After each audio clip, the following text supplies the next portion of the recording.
Ok, pessoal, conseguido o quórum, podemos dar início à nossa reunião?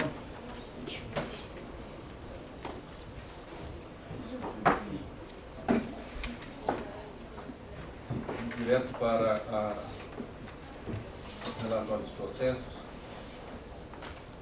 Nós temos aqui o processo relativo ao PDI 2014-2018. Estava contigo, Felicia? Por favor. Professor, são dois, então não vai ter uma foto? Podemos fazer informe no final para a gente... Tá. Pela vez passada. O PDI 2014-2018, na realidade, está sendo reapresentado, né? Que foi reapresentado na última reunião e nós havíamos solicitado algumas alterações lá no CGPL, tá? Alterações essas que foram feitas, uma delas era a incorporação do novo organograma, a mudança dos cursos, né, de Taguatinga para Ceilândia e Brasília, também foi contemplado. Houve uma readequação das vagas de cursos EAD, né, da grade de cursos EAD, e acho que só isso que ficou faltando também, mas isso acho que não é impeditivo que a gente aprova, é a composição da CPA, tá? Que ainda está desatualizada. Mas, tirando isso, eu recomendei a aprovação, né?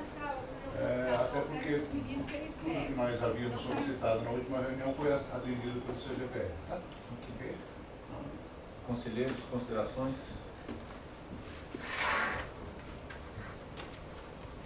E não havendo considerações, alguma posição contrária do relator? O relator queria aprovar. Processo seguinte, do planejamento 2017, conselheiro Pedro. Estou abrindo aqui meu parecer.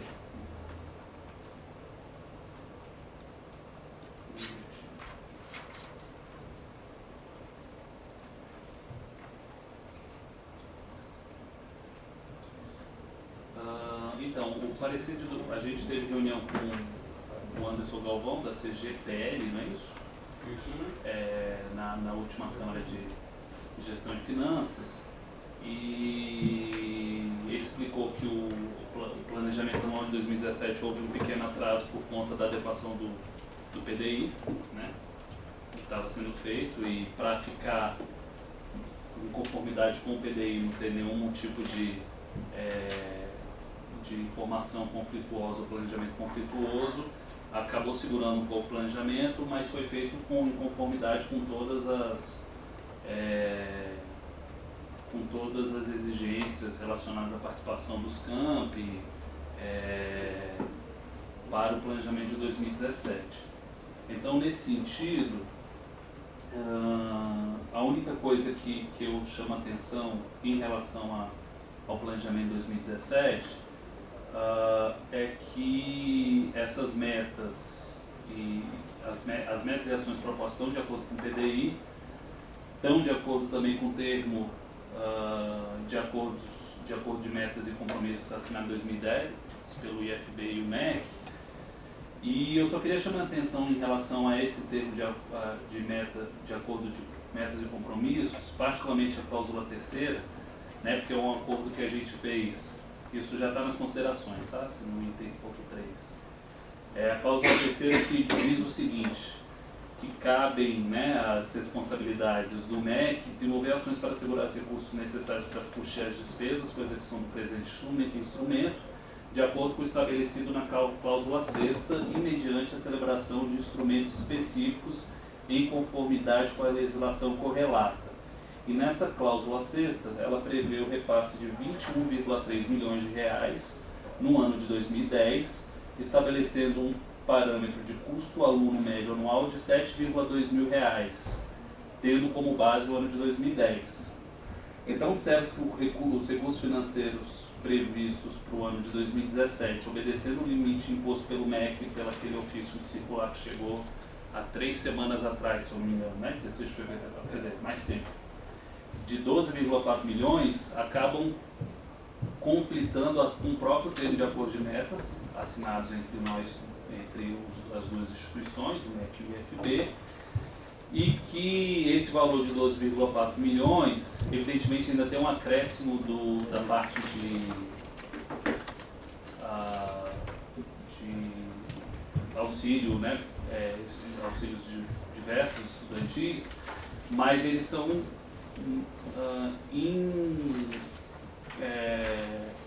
incapazes de suprir as necessidades do IFB, que hoje, se eu não me engano, conta com mais de 10 mil alunos, isso na modalidade presencial. Eu não sei se eu estou errado em relação a isso. Então, a única coisa que eu chamo a atenção é que esses dados demonstram que, por mais que o planejamento anual seja bem feito, conte com a participação efetiva de toda a comunidade acadêmica e vise atender as demandas da sociedade, sua viabilização passa pelo aporte necessário de recursos financeiros, sob pena de ou se tornar letra morta, por se tornar inalcançável, ou acarretar a precarização do ensino, da pesquisa e da extensão, de maneira que os números alcançados ao final do ano não reflitam a qualidade e excelência almejada pela sociedade. Diante do exposto, eu me coloco favorável ao planejamento de 2017, ao reconhecer que ele foi feito, que ele foi feito a partir do esforço de número de servidores comprometidos com a educação pública de qualidade, com a missão institucional do IFB. 2, encontra-se em consonância com o PDI 2014, está errado, 2014-2018, recentemente atualizado. E 3, focaliza ações que cumprem com as metas e compromissos firmados entre o MEC e o IFB em 2010. Não obstante, chama atenção para o fato de que o corte de recursos aportados pelo MEC, que ora asfixia nosso instituto, constitui um grave risco para o alcance das metas estabelecidas e pode acarretar o não cumprimento das ações previstas nesse planejamento, que várias das ações previstas em ampliação do número de vagas, etc., necessita, por exemplo, das verbas necessárias para a manutenção dos campi. E hoje o que a gente está vendo em todos os campi, alguns de maneira mais acentuada do que outros, é que os recursos previstos, principalmente a partir daquele ofício circular, eles, no meu modo de ver, eles impossibilitam o funcionamento de todos os campi até o final do ano. Manifestações? Só tenho uma dúvida. Você me disse que tem um limite de 7,2 mil reais por aluno, não é isso? Não, na verdade, isso no termo de acordo de metas, firmado em 2010, isso está no documento, ele estabelece o parâmetro de custo anual por aluno de 7,2 mil reais. Se você tem 10 mil alunos, significaria um orçamento de 70 milhões? Aí o que tem que ver com, a gente tinha um orçamento até 2000, a partir de 2014, se não me engano, de 21 milhões, não é isso, Luciano? Isso é estranho, né? Essa ordem de grandeza, não sei o número exato, não, mas é essa ordem de grandeza. Mas era um valor de 21 e poucos milhões, e aí com 10 mil alunos. Agora, o que não está colocado no termo de acordo de metas, talvez o Luciano possa nos colocar, é que nesse valor está colocado também a questão da assistência estudantil e outros custos que não ainda assim é muito longe dos 70 milhões, né? Claro que a gente está. Eventualmente sim. Mas isso é o que está no papel assinado. Eu não sei como é que chegou-se a esse valor, em que nível. Mais alguma manifestação? Conselheiro, queria só sugerir que essa parte final aí do relatório do Pedro, alternaria o relatório que Pedro fez, que a gente, as considerações dele finais ali são esse final aí. Não obstante, chama atenção para o fato tal, eu acho que poderia ser colocado na ata como uma manifestação do Conselho Superior, né? Se o Pedro estiver de acordo, né? Se o Conselho Superior chama a atenção para o fato que entendeu? Eu concordo. Coloquei isso justamente porque depois pode acontecer. Porque fortalece a ponderação no sentido que ela já está contemplada no seu relatório, mas se a gente vai para a ata como manifestação do Conselho, a gente está deixando claro, né, que essa preocupação existe no Conselho como um todo. Né? Essa sugestão, né? Não sei se precisa votar. Se todos estão de acordo.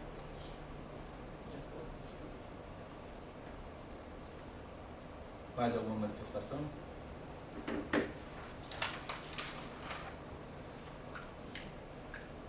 E não havendo manifestações, acata-se a posição do relator.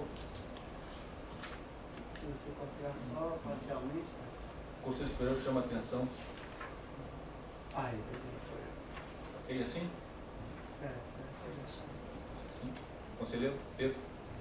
Conselheiro Solis. Passamos ao terceiro ponto. Autorização para o reitor afastar-se do país. Relator Conselheiro Fernando Dantas. Na verdade, a gente fez aqui, trata-se aí do encontro da Conferência de Colégios e Institutos, que vai ocorrer em Ottawa, no Canadá, e a conferência, que chama-se vai custear as despesas aí do presidente do CONIF, do coordenador da Câmara de Assuntos Internacionais, e o próprio CONIF vai custear as despesas do reitor e do reitor Luciano e do reitor dele, lá do IFES. É importante que a rede esteja representada e, como não há custos para o Instituto, eu não vejo nenhum óbice, que seja desfavorável à solicitação, era vista a importância do encontro antes. E também haverá, se não alguma reunião paralela de interesse do Instituto por lá, isso obviamente, mais ainda importante para o Instituto. Nas sugestões eu coloco, assim, sempre temos aí saídas, né, para reuniões em nome da rede federal. E aqui eu coloco uma possibilidade de que a gente aprove essas saídas, uma vez que o CONIF é o Conselho dos Institutos Federais, se é do interesse do CONIF, não vamos, obviamente, causar empecilho, desde que a gente não tenha custos, porque nós pagamos 3% do orçamento total para o CONIF exatamente para essas despesas. Né? Então, a sugestão é que a gente já tenha aprova essa saída, se elas forem do interesse da rede federal e não tiver custos para o Instituto especificamente. Então, a sugestão que nós colocamos aqui. Mas isso não deixa, existe lá uma que você tem que relatar essas viagens para o Conselho. Então, obviamente, mesmo que a gente reaprove, tem o compromisso do reitor fazer o relato da viagem na próxima reunião do Conselho, tá? Diferentemente da gente ter que aprovar, caso seja em nome da rede federal. Esse é o nosso relato. Agora, a saída, a nossa sugestão de que a gente pré-aprove essa saída se ela for no interesse da rede federal é puxada pelo CONIF ou por outro órgão de instituição. Manifestações.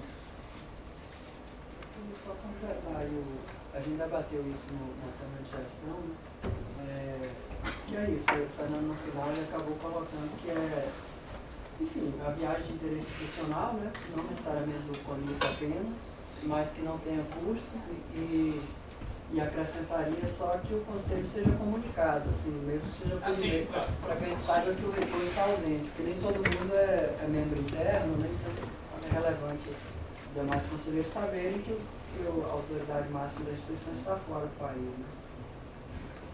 Eu acho que fica bem, assim, porque toda vez tem que botar uma pauta no Conselho, a gente tem que analisar, enfim, acho que fica bem, dá mais liberdade para o reitor se movimentar. Manifestações. 27.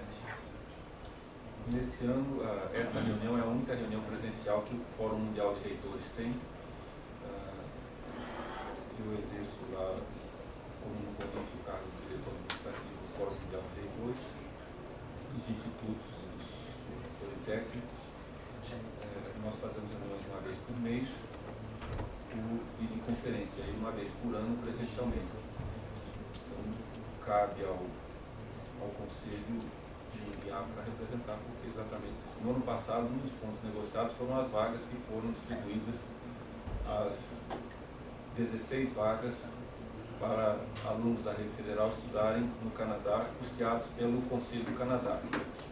Fechamos agora na reunião passada num acréscimo de 2 vagas para que estudantes da região norte pudessem participar, já que edital que nós fizemos no início do ano passado, não houve nenhum estudante da região norte contemplado e era um acordo que se ia se distribuir uniformemente por todo o país. A reunião agora tem uma previsão de que novas vagas serão negociadas. A ideia é que a gente tenha mais 20 vagas para alunos da nossa rede de estudantes no Canadá e que nós possamos abrir aqui nos nossos institutos 20 vagas para que os canadenses possam estudar. Essa é o que está se desenhando. Manifestações alguma? Alguma manifestação contrária? Só para estar né? Então, depois da vírgula representações, né? Vários feitos que sejam de representações, enfim, de interesse da rede federal, né? Da rede federal, desde que não gerem ônus para o IFB,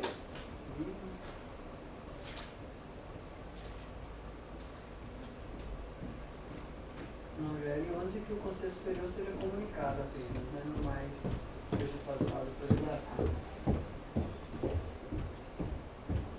Seja comunicado. Por e-mail, só comunicar também. Né? Acho que fica bem, para não precisar comunicar de outros.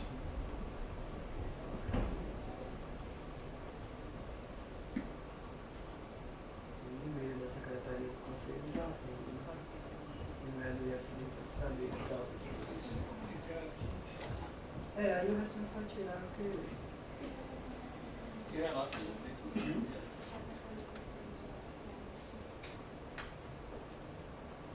não sei se esse cara sai. Na verdade, o ministro nos delega a competência para isso. O CINEC tem uma abazinha, viagens internacionais, e a gente recebe a delegação através dessa aba. Fechamos então? Ok, vamos ao próximo ponto de pauta. Resolução dos cursos técnicos referentes para a modalidade EAD, relator conselheiro Cleudivan, e aqui tem uma convidada, a doutora Patrícia Barcelos, que é diretora de EAD, se necessário, pode esclarecer.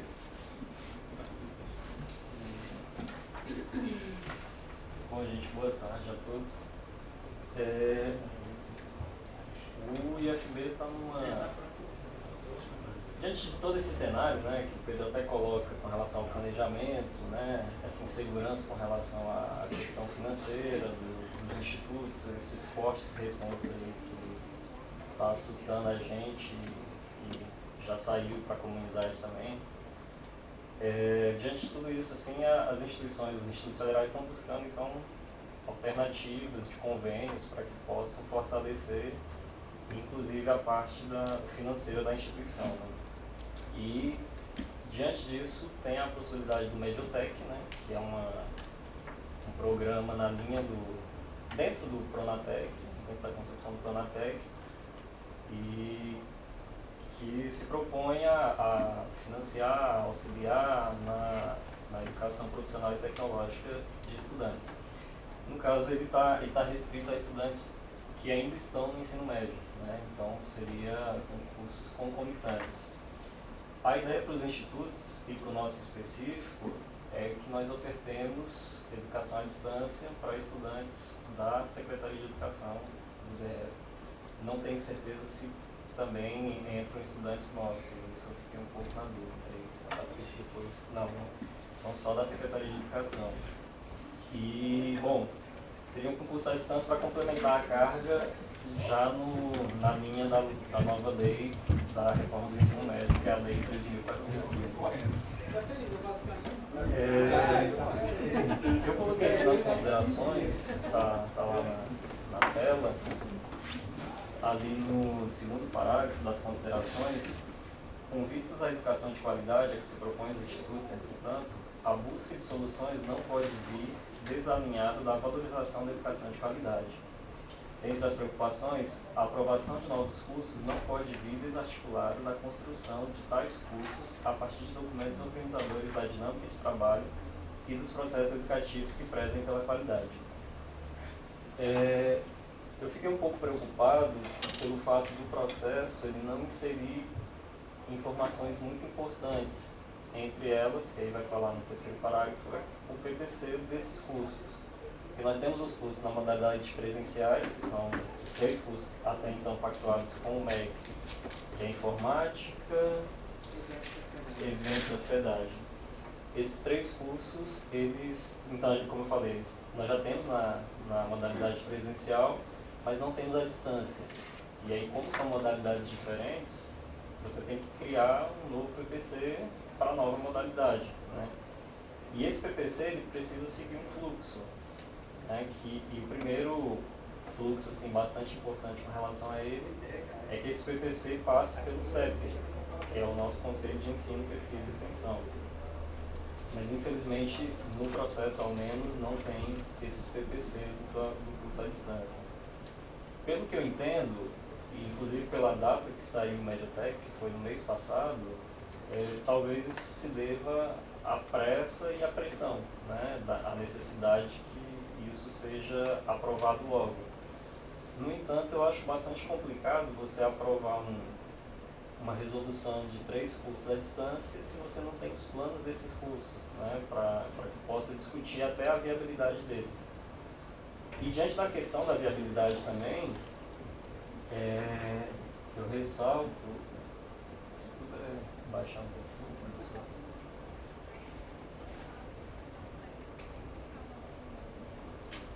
Isso.